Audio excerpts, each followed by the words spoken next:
Shabbat Shalom.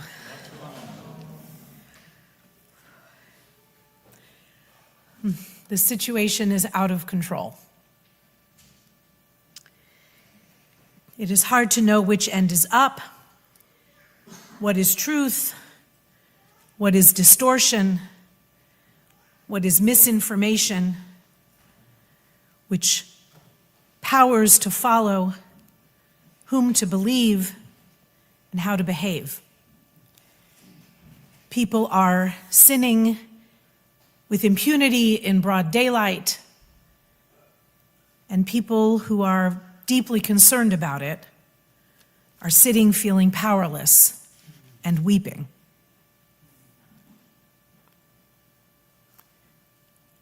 It's the book of Numbers.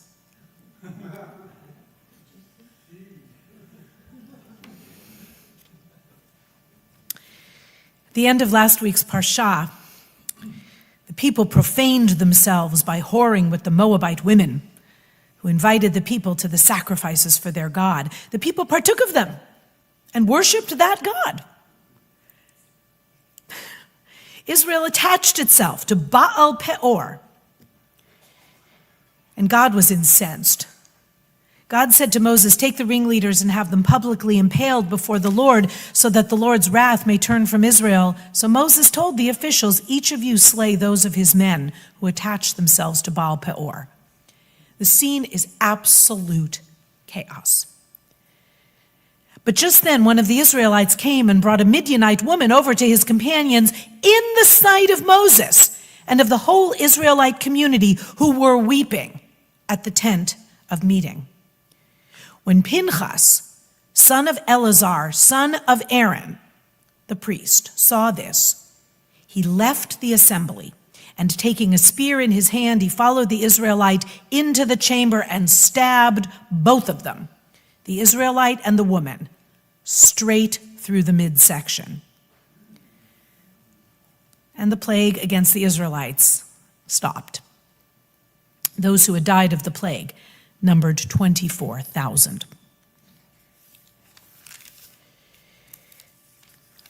It's one of the more visceral scenes in the Torah,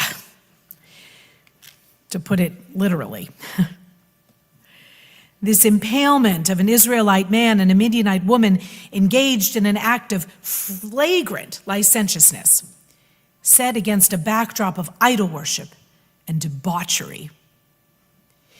Pinchas's act demonstrates a zealousness that connects him to this day with a kind of solitary vigilantism, rare in the Torah and in Jewish life. We recoil from this scene. We read it, because we can't help it, with fascination, intrigue, revulsion. Rashi, the great medieval commentator, imagined that the biblical audience was similarly horrified. Over 1,000 years ago, he asserted, instead of applauding Pinchas, the people of the time accused him of wanton murder. Rashi here voices the sentiment that despite the, just a few verses before, express command to have each man kill his men who are attached to the Moabite god Baal Peor, there's something very wrong with Pinchas's choice.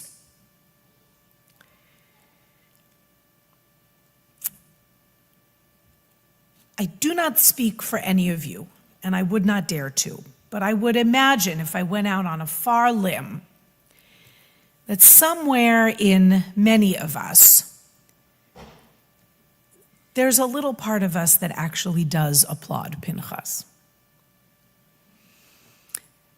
Every time I read this passage, I flash back to that moment in a great modern film, A Few Good Men, where the Jack Nicholson character, who is tough as nails and has ordered a crime to be committed, says to the Tom Cruise character, "You look at me with revulsion.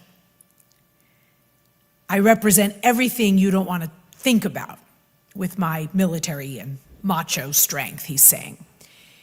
And there's a line that just stays with me, and perhaps some of you are familiar with it. He says, but there's a place deep down, a place you don't talk about at cocktail parties. You want me on that wall. That wall protecting us from who knows what. He says, you want me on that wall. You need me on that wall. It's an incredibly powerful moment. Aaron Sorkin knows what he's about when he writes things like that. And Rob Reiner's incredible direction. It's an amazing movie. And that moment is always so powerful because there is a part of, I would say, many, many, many of us that feels we need a Pinchas. Someone who's willing to take spear in hand and say, enough. I can't stand it anymore. This has to stop. And the Torah tells us that it does stop. But the ambivalence in so many of the commentaries about Pinchas's act suggests that as complex human beings, we really don't know what to make of acts like this. Is Pinchas a hero? Is he a vigilante? Is his zealousness inspiring, or is it frightening? Might be something to talk about a little bit as we go forward into our day. Do we want Pinchases on that wall? Do we need Pinchases in our time? Pinchas was immediately rewarded. With the plague having stopped, God declares in the opening of this week's Parsha, which bears Pinchas's name, Pinchas, son of Eleazar, son of Aaron the priest, has turned my anger away from the Israelites. Since he was as zealous for my honor among them as I am, says God, I did not put an end to them in my zeal. Therefore, tell him I am making my brit shalom with him, a covenant of peace. The divine temper is quelled, and further death is spared among the Israelites. But wait a second. A brit shalom? A covenant of peace? It's translated in other places as a covenant of friendship. It's very rare, almost unheard of offering. And this is what Pinchas gets for playing judge, jury, and executioner in one swift and terrifying fell swoop. The modern mind, and especially the modern Jewish mind, somewhat confounded at this thought. We probably do need a long moment to confront our own ambivalence about the Pinchas story. 650 days since the horror of October 7th. The human and national instinct to try to right unspeakable wrongs with swift, decisive action has pursued the Jewish people in every painful waking and fitful sleeping moment since then. And I don't need to tell you all, there is still no peace. God seems to think that Pinchas acted justly. He is Aaron's grandson, son of the high priest, and he would seem to be a logical choice to succeed Moses, perhaps. But later in our portion, Moses will ask God, whom he calls here the source of ruach, which means breath or spirit. Moses asks the source of ruach to name a successor for him.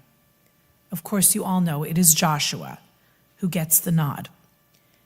Joshua is dubbed here poetically as a man in whom ruach dwells. Spirit, breath. Joshua will face many battles.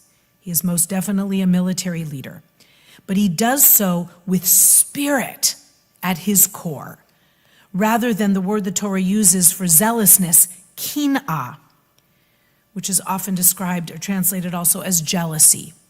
It's something hot, destructive. This was Pinchas's primary calling card. He's described in two places as being possessed of kin'ah, jealous zeal for the Lord. Now, those of you who are very familiar with these narratives know that God also claims the right to have kin'ah. Maybe it's best translated as passion. So God is described in God's own words as a passionate God, many turns. But the best human leaders, we are taught, possess wisdom, piety, the capacity for deliberation, and to take a breath, to be inspired, to have ruach before plunging ahead. Those at the very top simply cannot act with childish, impulsive behaviors, violence, and rashness as the hallmark of their tenure. If Pinchas' story ended there, we might imagine that he lived out his days in quiet contentment, sure of God's favor, reliving his moment of glory again and again with anyone who would listen. But we will meet him again, this time on the other side of the Jordan River. As the Jews enter Canaan, the covenant of peace proves to be not a reward, but a condition, a directive for how Pinchas is now to live and lead.